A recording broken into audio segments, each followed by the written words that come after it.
The observation deck of the silver constellation hummed with the soft vibration of idling engines as Mara settled into the cushioned alcove overlooking the star-speckled void. 3 months into her assignment, as the first human xenobiologist aboard the warship Varkar, she still hadn't grown accustomed to the constant tension that filled the corridors. The Varkars, apex predators from a world where hunting was law and prey was everywhere, regarded her presence with a mix of curiosity and barely concealed disdain. Tender prey, they called her species. Weak creatures who had conquered their world through cunning and tools rather than fang and claw. Mara didn't have the energy to care today. The past 72 hours had been a blur of diplomatic negotiations, biological surveys, and careful navigation through the ship's social hierarchies, where perceived disrespect could turn lethal. Her body ached for rest, and the observation deck, usually avoided during off-shift hours, offered a rare sanctuary. She closed her eyes, intending only a brief respite. Sleep claimed her instantly. Mara dreamed of Earth, soft grass beneath her feet, a sun that didn't burn violet white. In her dream, something warm pressed against her side, then another warmth, then another. The pressure built until she surfaced from sleep like a diver breaking water.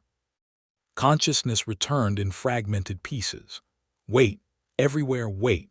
Her eyes snapped open to find herself buried beneath a pile of Varkar cubs. 6 of them, each roughly the size of a terrestrial wolf, covered in downy gray fur that would eventually harden into the armored hide of an adult Varkar. Their triple-jointed limbs sprawled across her torso, her legs, even her face. One cub, she recognized the distinctive patch on his snout as Kai. The commander's youngest had draped himself across her chest, his massive head resting beneath her chin. Mara tried to move. The cubs shifted, their combined weight pressing her deeper into the cushions. She estimated perhaps 280 kg of alien infants currently using her as a mattress. "Okay," she whispered, careful not to alarm them. "This is fine, completely fine." Kai's ears twitched. His 4 eyes opened in sequence, focusing on her face with the predatory precision adults had perfected into an art. His mouth opened, revealing rows of needle-sharp teeth. Mara's heart hammered. She had studied Varkar biology extensively. She knew that cubs this age possessed the hunting instincts of adults, but lacked the social conditioning that prevented them from treating smaller species as prey. If Kai decided she looked tasty, the others would follow in seconds. Instead, Kai yawned, a jaw-cracking display that should have been terrifying, and licked her face with a tongue that felt like wet sandpaper. Then, he started purring. The vibration rumbled through Mara's chest, a sound like distant thunder contained in a living body. One by one, the other cubs woke, and one by one, they began purring too. The observation deck filled with a resonant chorus that vibrated in Mara's bones. "You've got to be kidding me," Mara muttered, but her panic ebbed. They weren't hunting. They were cuddling. She'd read the xenopsychology reports. Varkar cubs formed warmth piles with their litter mates, instinctive behavior from a species evolved on a planet with drastic temperature fluctuations. But those piles formed only among siblings, never with prey. The deck door hissed open.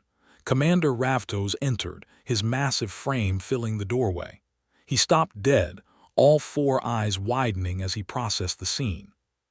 "Mara," his voice carried the characteristic gravelly rumble of a throat built for roaring. "Why are my cubs?" "I don't know," Mara said, trying to sound professional despite being pinned beneath a pile of apex predator infants. "I fell asleep, and they just appeared." Ravtose approached slowly, and Mara noticed something remarkable in his posture. The softening of his shoulders, the lowering of his head, signals of submission. He moved carefully, careful not to startle them or her. "They tracked your scent," Ravtose said, crouching beside the pile. "Cubs are drawn to warmth and comfort," he paused. "But they should not feel safe with prey. It goes against every instinct." "Maybe," Mara said cautiously, aware that Kai was watching the exchange with interest. "I'm not prey to them." Ravtose reached out, running his clawed hand through Kai's downy fur. The cub leaned into the touch but didn't move from her chest. "3 months ago when you arrived, I told High Command that bringing a human aboard was reckless. Humans are fragile. Your bodies break easily. You have no natural weapons, no armor, no enhanced senses." His eyes met hers. "But my cubs sense something we adults have forgotten, something in your warmth, your scent. It speaks of safety, not threat." Another cub shifted, draping a heavy paw across Mara's arm. Protective, possessive, the gesture was unmistakable. On Earth, we have a saying: the best predators don't need to constantly prove their danger. They can afford to be gentle. Ravtose was silent for a long moment. Then he did something Mara had never seen a Varkar do. He laughed. A deep, rumbling bark, but unmistakably laughter. "Perhaps that is why humans conquered their world," he said. "Not despite your softness, but because of it, because you can be strong enough to choose gentleness." Kai purred louder, nuzzling Mara's neck. She carefully freed a hand from the pile and ran her fingers through his fur. He was warm, heavy, alive. A creature designed by evolution to kill, choosing instead to trust. "Can you help me up?" Mara asked. "I really can't move."